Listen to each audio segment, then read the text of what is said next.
नमस्कार दोस्तों, गार्गी क्लासेस पर आपका बहुत बहुत स्वागत है। आज की डेट है 7 दिसंबर 2023 और देख लेते हैं आज का एक इम्पॉर्टेंट आर्टिकल जो ये है कि ब्यूरोक्रेट्स की जो अपॉइंटमेंट होती है उस अपॉइंटमेंट में एक्सटेंशन को लेकर के एक डिबेट चल पड़ा है। मुद्दा है दिल्ली के चीफ सेक्रेटरी से रिलेटेड। बेसिकली चीफ सेक्रेटरी एक आईएएस ऑफिसर होते हैं और किसी भी स्टेट या फिर यूटी की अगर बात करें तो उनसे ऊपर कोई ब्यूरोक्रेट और होता नहीं है, मतलब top bureaucrat of union territory और we can say any state. ठीक है जी। अब होता क्या है कि एक तरफ तो है दिल्ली की सरकार, ठीक है, और दूसरी तरफ है केंद्र की सरकार। इनके बीच में हमेशा दिल्ली में सर्विसेज को लेकर के टसल चलती रहती है। ये जो अपॉइंटमेंट है ये सर्विसेज से रिलेटेड, ध्यान रखना, ठीक है। चीफ सेक्रेटरी सर्विस के तौर पे काम कर रहे हैं, ऑल इंडिया सर्विस के अंडर आ गई ये वैसे देखा जाए तो, ठीक है। तो सर्विसेज को लेकर के तो ऑलरेडी आपको पता है सुप्रीम कोर्ट में मुद्दा गया था। सुप्रीम कोर्ट ने ये कह दिया था कि भाई सर्विसेज का जो खेल है वो सारा का सारा दिल्ली सरकार देखेगी, छोड़ करके land, okay, police and law and order, ये तीन चीज़ों को छोड़ करके बाकी जो इश्यूज हैं वो सारे के सारे सर्विसेज के दिल्ली की सरकार देख लेगी। अब इसी चीज़ को लेकर के चीफ सेक्रेटरी जो हैं उनका वहाँ पर टेन्योर कंप्लीट हो रहा था, ठीक है, दिल्ली के चीफ सेक्रेटरी का, और उनके टेन्योर को यहाँ पर सेंट्रल गवर्नमेंट के द्वारा एक्सटेंड कर दिया गया। इस चीज़ को लेकर के मुद्दा जो है वो फिर से गर्मा गया है कि चीफ सेक्रेटरी वो दिल्ली सरकार के चीफ सेक्रेटरी के तौर पे काम कर रहे हैं, बट यहाँ पर एक्सटेंशन उनको किसके द्वारा दिया गया है? सेंट्रल गवर्नमेंट के द्वारा। तो इसी बात को लेकर के पूरा ये हम आर्टिकल डिस्कस करने वाले हैं कि कहाँ कहाँ पर क्या प्रोविजन है, क्या इश्यूज हैं। द गवर्नमेंट्स ब्यूरोक्रेट, ये है आर्टिकल, देखते हैं इसको। शैलजा चंद्रा जी के द्वारा लिखा हुआ आर्टिकल है। ये भी दिल्ली की चीफ सेक्रेटरी रह चुकी हैं, ठीक है। होता क्या है कि सुप्रीम कोर्ट के पास में केस जाता है। सुप्रीम कोर्ट के पास में केस ये था कि दिल्ली के चीफ सेक्रेटरी के तौर पे नए इंडिविजुअल को जो है वो अपॉइंट कर दिया जाए। ये बातचीत चल रही थी। सुप्रीम कोर्ट ने ये कह दिया कि भाई दिल्ली के चीफ सेक्रेटरी की अपॉइंटमेंट ही करनी है, तो इसका तरीका ये है ना कि सेंट्रल गवर्नमेंट के जो अपॉइंटेड इंडिविजुअल है, लेफ्टिनेंट गवर्नर वो और दिल्ली के सरकार के जो चीफ मिनिस्टर है वो मिलकर के आराम से बातचीत करके सेटल कर सकते हैं। सुप्रीम कोर्ट ने ये बात बोल दी।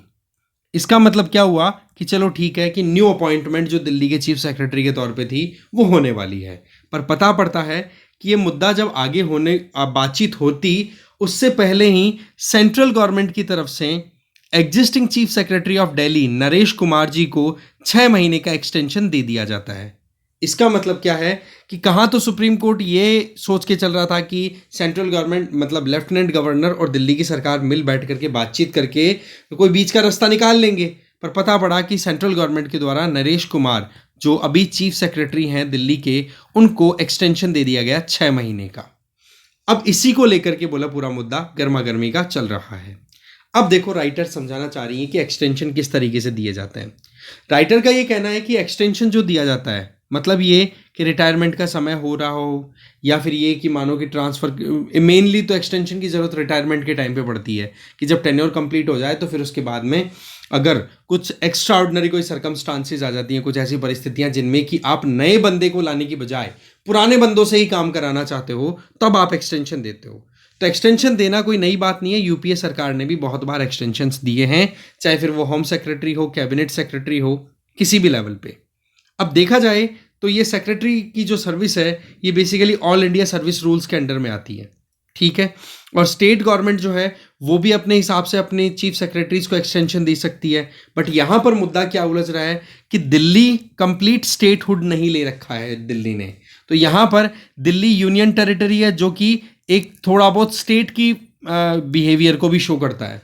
तो यहाँ पर जो चीफ सेक्रेटरी हैं वो किसके लिए काम कर रहे हैं? This is the big question, ठीक है। यहाँ पर चीफ सेक्रेटरी यूनियन टेरिटरी के नाते लेफ्टिनेंट गवर्नर के लिए काम कर रहे हैं या फिर स्टेट होने के नाते स्टेट गवर्नमेंट के लिए काम कर रहे हैं। तो देखो, इसका आंसर अभी तक जो ब्रॉडली निकल के आया वो ये कि चीफ सेक्रेटरी जो हैं वो कहीं ना कहीं दोनों के लिए काम कर रहे हैं। ये बड़ी इंपॉर्टेंट बात निकल के आई जो कि सेंट्रल गवर्नमेंट के द्वारा सुप्रीम कोर्ट की सुनवाई में कहा गया। पर देखा जाए तो जनरली एक्सटेंशन देने की नौबत क्यों आती है? देखो, होता क्या है, जब कभी भी कोई भी नई सरकार बनती है या कोई भी सरकारी तंत्र होता है ना, सरकारी तंत्र में हम बात कर रहे हैं पॉलिटिकल एग्जीक्यूटिव्स की, जो हर 5 साल में इलेक्शन करके आते हैं, बदलते रहते हैं। उनके द्वारा ये कोशिश की जाती है कि कोई नए बंदे की बजाय कोई पुराना ऑलरेडी काम किया हुआ बंदा, जिनके साथ में ऑलरेडी उन्होंने काम किया है पॉलिटिकल एग्जीक्यूटिव्स ने पुराने टेन्योर के टाइम पे, तो वो सोचते हैं कि यार पुराने बंदे के साथ ही काम करने में फ़ायदा है, क्योंकि उनको पता है कि कब क्या कौन सा काम करना है। एक केमिस्ट्री सेट हो जाती है ना, देखो सीधी बात है। एक तो परमानेंट एग्जीक्यूटिव्स हैं ब्यूरोक्रेट्स, एक आपके पॉलिटिकल एग्जीक्यूटिव्स है जो इलेक्ट होकर के आ रहे हैं, तो दोनों के बीच में एक प्रॉपर बैलेंस होना ज़रूरी है, तब जाकर के आपकी पॉलिसीज प्रॉपर फॉर्मुलेट होती हैं, प्रॉपर एग्जीक्यूट होती हैं।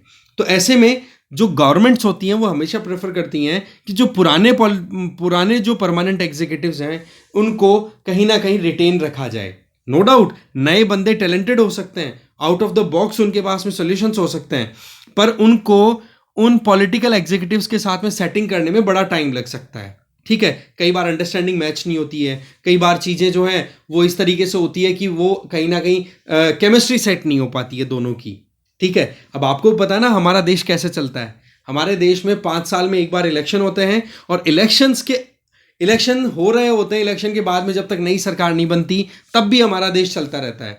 तो उसको चलाने के पीछे कहीं ना कहीं स्टील फ्रेम काम करती है। वो स्टील फ्रेम क्या है? हमारे ब्यूरोक्रेट्स, जो कि आप बनने जा रहे हो। ठीक है, तो पॉइंट यहां पर यह है कि कहीं ना कहीं पॉलिटिकल एग्जीक्यूटिव्स जो सेंट्रल गवर्नमेंट में होते हैं या स्टेट गवर्नमेंट में होते हैं, वो इस तरीके से सोचते हैं कि भाई हमारे लिए तो वही बंदे चाहिए जो हमें समझते हों, तो नए बंदों को वो जल्दी से लेना पसंद नहीं करते। तो कई बार क्या होता है, एक्सटेंशन देने की बात कर दी जाती है। अब देखो एक्सटेंशन का अगर प्रोविजन की हम बात करें तो देखो ऑल इंडिया सर्विस के अंडर आता है चीफ सेक्रेटरी की जो पोस्ट है वो, और उसमें ऑल इंडिया सर्विसेज एक्ट जो है उसके अंडर में प्रोविजन है कि भाई एक्सटेंशन दिया जा सकता है, बट एक्सेप्शनल सर्कमस्टांस में, कोई ऐसी परिस्थिति आ गई कि उसका कोई तोड़ ही नहीं है, तो आप एक्सटेंशन दे सकते हो, और वो एक्सटेंशन जो है वो 6 मंथ्स तक दिया जा सकता है। अब ऐसी परिस्थितियों में यहां पर सेंट्रल गवर्नमेंट के द्वारा दिल्ली के चीफ सेक्रेटरी को ये 6 महीने का जो एक्सटेंशन दिया गया, इसके पीछे क्या एक्सेप्शन दिया भाई? क्या एक ऐसा मतलब एक कह सकते हैं ऐसी छूट दी गई है कि हाँ भाई 6 महीने का जो एक्सटेंशन है वो सही है? इसके पीछे बताया है कि 2024 के जनरल इलेक्शंस हैं वो आ रहे हैं, तो ऐसे में बोला दिल्ली बहुत ज़्यादा बिजी रहने वाला आने वाले समय में, तो ऐसे में नए चीफ सेक्रेटरी को लाने की बजाय पुराने वाले जो चीफ सेक्रेटरी हैं नरेश कुमार, बोलो उन्हीं को हम कंटिन्यू करते हैं। तो इस तरीके से मुद्दा ये उठ गया कि भाई चीफ सेक्रेटरी की एक्सटेंशन में यहां पर सेंट्रल गवर्नमेंट अपनी तरफ से एक्सटेंशन दे देती है, जबकि सुप्रीम कोर्ट के द्वारा यह कहा गया कि लेफ्टिनेंट गवर्नर जो कि सेंट्रल गवर्नमेंट के द्वारा अपॉइंटेड रहते हैं, और जो चीफ मिनिस्टर लेड जो उनकी सरकार है अरविंद केजरीवाल जी की सरकार, बोलो दोनों मिलकर के बातचीत करके कोई रास्ता निकाल लें। नए बंदे को अपॉइंट करना है तो ठीक, एक्सटेंशन देना है तो ठीक, बट सेंट्रल गवर्नमेंट ने एक्सटेंशन दे दिया यूनिलैटरली। तो ये चीज कहीं ना कहीं डिबेटेबल बनी रही, बट यस एक्सटेंशन का प्रोविजन है ऑल इंडिया सर्विसेज एक्ट के अंडर। इसका मतलब ये लीगली देखो सुप्रीम कोर्ट ने इस चीज को रिजेक्ट नहीं किया है। सुप्रीम कोर्ट ने बोल दिया कि इसमें कोई प्रॉब्लम नहीं है, एक्सटेंशन चल सकता है। ठीक है, और बाकी रही सही में जो सुप्रीम कोर्ट का ऑर्डर आया था ना सर्विसेज को लेकर के, कि हाँ भाई सर्विसेज को लेकर के आप कह सकते हो कि दिल्ली सरकार का अपर हैंड है, अगर दिल्ली में कोई भी सर्विसेज को लेकर के अपॉइंटमेंट ट्रांसफर इनको लेकर के कोई एक्शन लेना हो तो। पर उसके बाद में फिर 2023 में जो एनसीटी एक्ट है उसमें अमेंड कर दिया सेंट्रल गवर्नमेंट ने, और वो सारी पावर्स अपने हाथों में ले ली। फिर अब सुप्रीम कोर्ट में दोबारा मुद्दा पहुंच गया है। तो कुल मिलाकर के ये तो देखो हम क्लियर कह नहीं सकते कि सर्विसेज का जो इशू है दिल्ली में वो कौन टैकल करेगा, पर अभी तक की अगर बात करें जब तक सुप्रीम कोर्ट का कोई फाइनल वर्डिक्ट फिर से ना आ जाए तब तक तो ये है कि एनसीटी एक्ट के तहत सर्विसेज जो हैं वो कहीं ना कहीं रेगुलेट हो रही हैं लेफ्टिनेंट गवर्नर के थ्रू।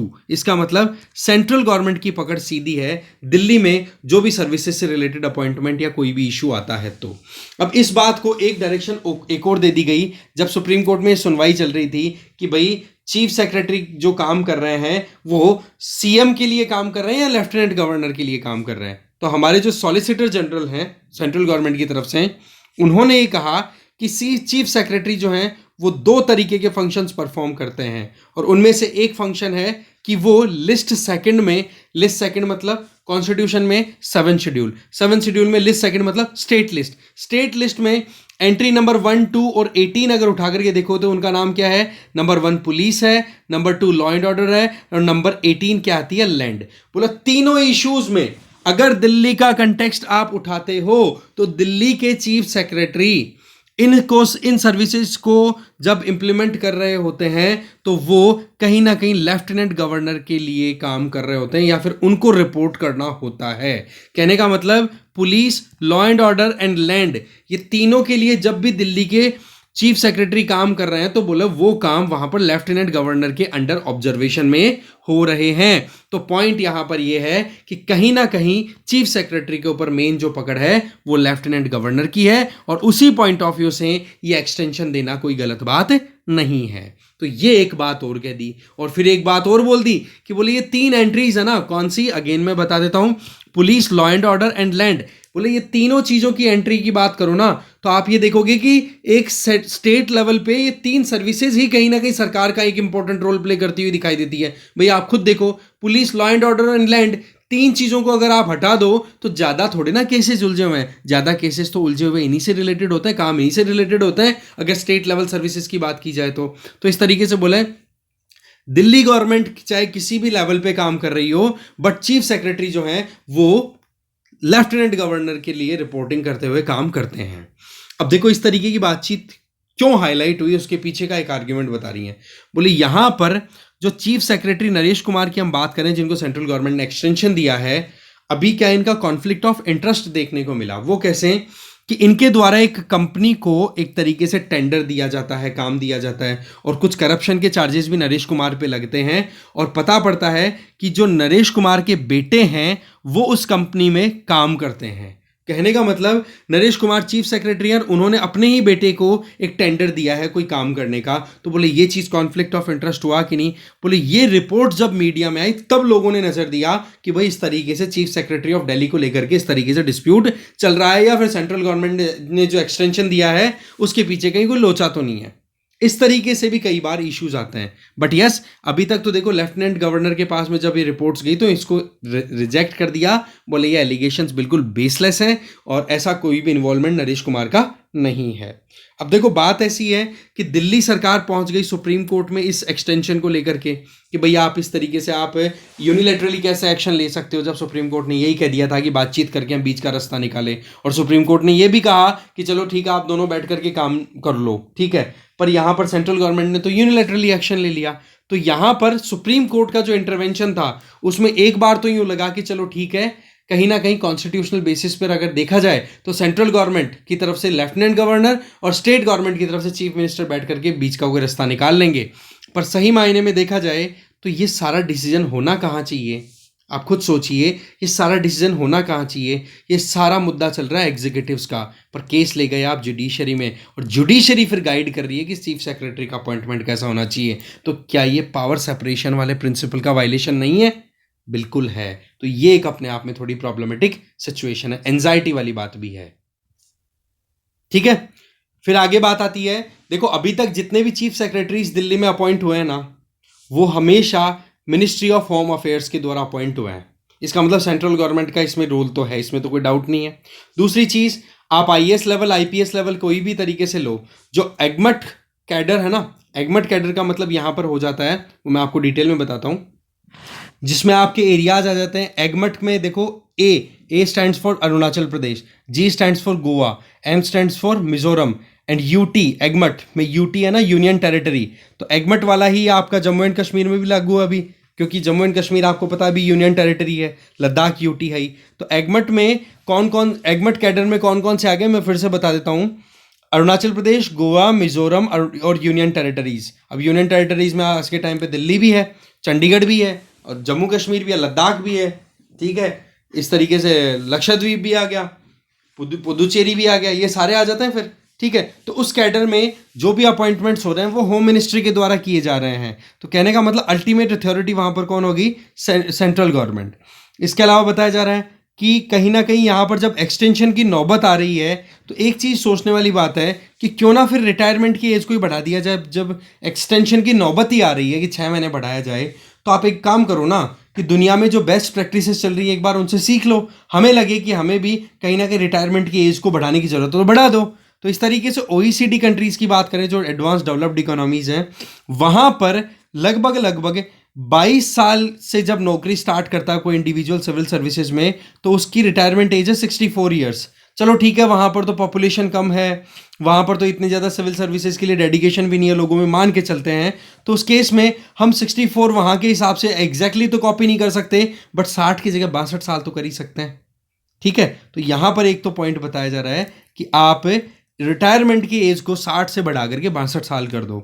ऑल इंडिया सर्विसेज जो है वो कहीं ना कहीं कॉन्स्टिट्यूशन बेसिस पर अपनी पावर ड्रॉ करती हैं, तो ऐसे में इनको कॉन्स्टिट्यूशन में अमेंड करते हुए हमें आगे एक्सटेंशन देने की भी ज़रूरत है। तो पहला काम तो आप ये करो कि रिटायरमेंट की एज जो है उसको एक्सटेंड कर दो। दूसरा ये कि गवर्नमेंट जो है वो FR 56J और कंपल्सरी रिटायरमेंट का वाला जो सेगमेंट है उसको आप अप्लाई कर दो। इसका मतलब क्या बताया जा रहा है कि अगर कोई इंडिविजुअल ढंग से काम नहीं कर रहा है ना, तो उसकी ड्यूटी में शॉर्टकट करके उसको रिटायरमेंट जल्दी दे दो।